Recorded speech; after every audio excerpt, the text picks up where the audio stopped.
28 अप्रैल 1988 को Pacific ocean के ऊपर हीलो और होनोलुलु के दरमियान 19 साल की flight attendant Clarabelle Lansing अपना रोज़मर्रा का काम कर रही थी। वो फ्लाइट में चल रही थी, पैसेंजर्स को चेक कर रही थी, रो 5 में बैठे एक बिजनेसमैन को मुस्कुरा कर देख रही थी और फिर सिर्फ 1 सेकंड के एक छोटे से हिस्से में वो गायब हो गई।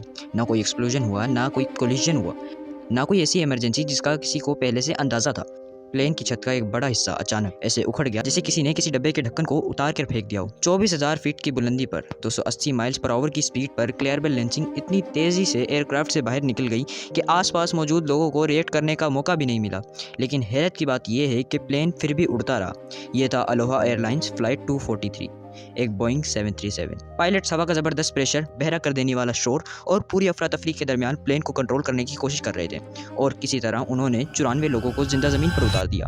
सिर्फ एक शख्स की जान गई। फिजिक्स और प्रोबेबिलिटी के हिसाब से देखा जाए तो शायद 95 में से कोई भी नहीं बचता। लेकिन इस कहानी का सबसे हैरान करने वाला हिस्सा वो है जो ज़्यादा लोग नहीं जानते। हवाई के एक आम से थर्सडे की सुबह होने वाला ये वाक़या आज दुनिया भर में उड़ने वाले हर कमर्शियल एयरक्राफ्ट के सेफ्टी रूल्स को बदल गया। पिछले महीने जिस प्लेन में आपने सफ़र किया था या अगले हफ्ते जिस फ्लाइट की बुकिंग है, उन फ्लाइट्स को महफूज बनाने वाले कई रूल्स इसी वाक़ये के बाद बने और उन रूल्स की वजह से आज भी लाखों लोग महफूज सफ़र करते हैं। और इस सब की बुनियाद किसी हद तक क्लियर बेल लैंसिंग के साथ होने वाले उस वाक़ये से जुड़ी हुई है। इस बात को समझने के लिए कि प्लेन की छत आखिर उतरी क्यों, हमें पहले ये समझना होगा कि 1988 में कमर्शियल एविएशन किस तरह काम करती थी। एयरलाइंस के पास एक कॉन्सेप्ट होता था जिसे डिज़ाइन लाइफ कहा जाता था। हर एयरक्राफ्ट को एक मुकर्रर हद तक प्रेशराइजेशन साइकिल्स बर्दाश्त करने के लिए सर्टिफाई किया जाता था। एक साइकिल का मतलब था एक टेक ऑफ और एक लैंडिंग, क्योंकि जब भी प्लेन ऊपर जाता है और फिर नीचे आता है, एयरक्राफ्ट का फ्यूज़लेज प्रेशर की वजह से हल्का सा फैलता और सिकुड़ता रहता है। मतलब मेटल बार बार स्ट्रेस बर्दाश्त करने से धीरे धीरे कमज़ोर होता है। इंजीनियर्स इस बात को जानते थे, इसलिए प्लेन्स को एक मुकर्रर नंबर ऑफ साइकिल्स के लिए डिज़ाइन किया जाता था। लेकिन यहाँ एक और हैरान करने वाली बात, ये प्लेन पहले इंस्पेक्ट किया जा चुका था, हाल ही में यूज़ एयरवर्दी डिक्लेयर किया गया था, सब अप्रूवल्स मिल चुकी थी और किसी को कोई प्रॉब्लम नज़र नहीं आई। लेकिन मसला ये नहीं था कि लोग देख नहीं रहे थे, मसला ये था कि वो गलत चीज़ ढूंढ रहे थे। 1988 के इंस्पेक्शन प्रोटोकॉल इस तरह डिज़ाइन किए गए कि अगर कहीं एक क्रैक हो तो उसे पकड़ा जा सके।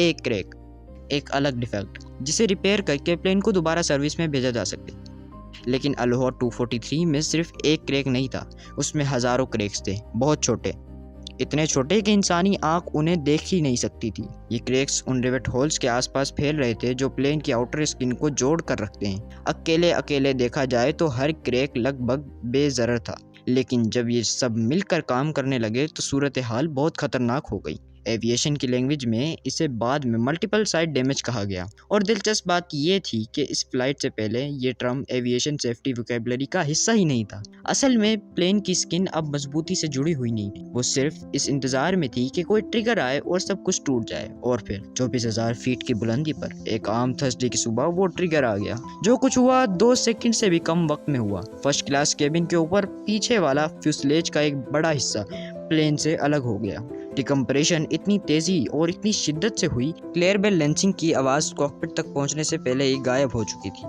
प्लेन का एक हिस्सा बिल्कुल खुला हो गया था। पैसेंजर्स पर हवा का प्रेशर इतना ज़्यादा था कि कई लोग अपनी सीट्स पर दब कर रह गए। कुछ लोगों के कपड़े तक फट गए। एक पैसेंजर मिशेल हर्ड ने दोनों हाथों से सीट को पकड़ लिया और बस छोड़ने से इनकार कर दिया। कॉकपिट में रॉबर्ट शॉन्सथेमीर और फर्स्ट ऑफिसर मेडलिन टॉम्किंस ने एक जोरदार धमाके की आवाज़ सुनी। प्लेन बुरी तरह हिला और फिर कॉकपिट का दरवाज़ा ही उड़ गया।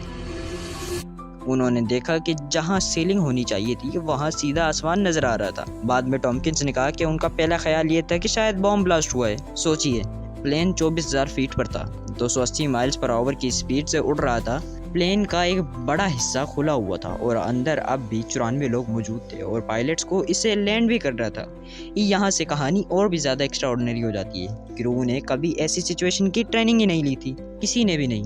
किसी मैनुअल में ये प्रोसीजर मौजूद नहीं था कि अगर बोइंग 737 की 18 फीट छत उड़ जाए तो उसे कैसे लैंड करना है। कैप्टन शॉन्सथेमीर ने स्पीड कम की। कम्युनिकेशन मुश्किल थी क्योंकि शोर इतना ज़्यादा था कि बात सुनना ही मुश्किल था। उन्होंने इमरजेंसी डिक्लेयर की और फौरन मोई के करीबी एयरपोर्ट की तरफ डिसेंट शुरू कर दिया। प्लेन को कभी इस तरह उड़ने के लिए डिज़ाइन ही नहीं किया गया था। बोइंग का तमाम कैलकुलेशन ये मान कर की गई थी कि फ्यूज़लेज मुकम्मल होगा, लेकिन जब उसमें इतना बड़ा सुराख हो तो सब कुछ बदल जाता है। एरोडायनेमिक्स, प्रेशर डिस्ट्रीब्यूशन और हर स्ट्रक्चर जॉइंट पर आने वाला स्ट्रेस, इंजीनियरिंग के मुताबिक प्लेन का बाकी हिस्सा भी टूट जाना चाहिए था, लेकिन ऐसा नहीं हुआ। सिर्फ 13 मिनट बाद कैप्टन शॉन्सटेनमेयर ने प्लेन को मोई के एयरपोर्ट पर सेफ्टी लैंड करा दिया।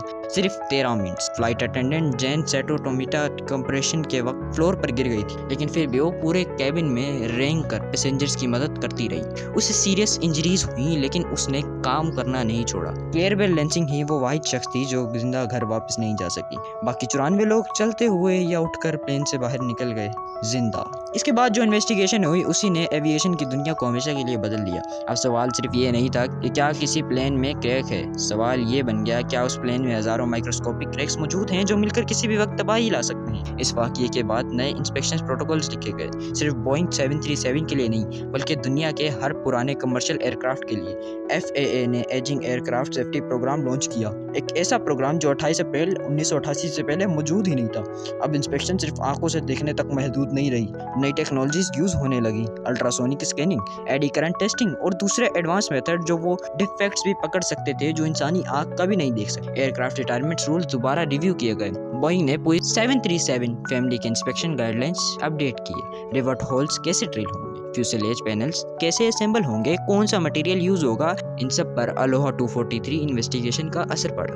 अगले 5 सालों में दुनिया की लगभग हर बड़ी एविएशन अथॉरिटी ने इन नए स्टैंडर्ड्स को अपना लिया और आज जो प्लेन आपने आखिरी बार फ्लाई किया था उस पर वो इंस्पेक्शंस होती हैं जो 1988 से पहले एग्जिस्ट नहीं करती। हजारों पुराने एयरक्राफ्ट सर्विस से रिटायर किए गए ताकि वो डेंजर साइकिल्स काउंट तक ना पहुंच सके। एविएशन मेंटेनेंस कल्चर भी बदल गया।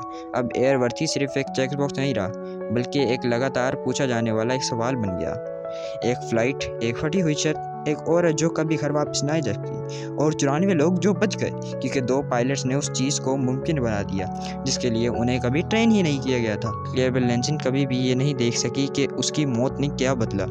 वो कभी ये नहीं जान सकी कि उस फ्लाइट के बाद लिखे गए इंस्पेक्शन रूल्स ने शायद हज़ारों लोगों की जान बचाई। एविएशन अपनी सबसे बड़ी गलतियों से सीखता है और अलोहा 243 का सबक आज हर जेट के अंदर मौजूद है। इंस्पेक्शन रिकॉर्ड्स में, ट्रेनिंग मैनुअल्स में, रिटायरमेंट शेड्यूल्स में और उन माइक्रोस्कोपिक स्ट्रक्चरल स्कैन में जो हर रोज़ फुट पर एक प्लेन की छत उड़ गई थी। और क्योंकि इन्वेस्टिगेशन ने सिर्फ एक अजीब एक्सीडेंट समझकर इग्नोर नहीं किया बल्कि ये पूछा कि आखिर ये क्यों हुआ, इसलिए आज एविएशन की हिस्ट्री में आप जिस प्लेन में सफ़र करते हैं उसकी पहले से ज़्यादा महफूज है। अगर आपको ये वीडियो अच्छी लगी तो हमारे चैनल को सब्सक्राइब करना ना भूलें।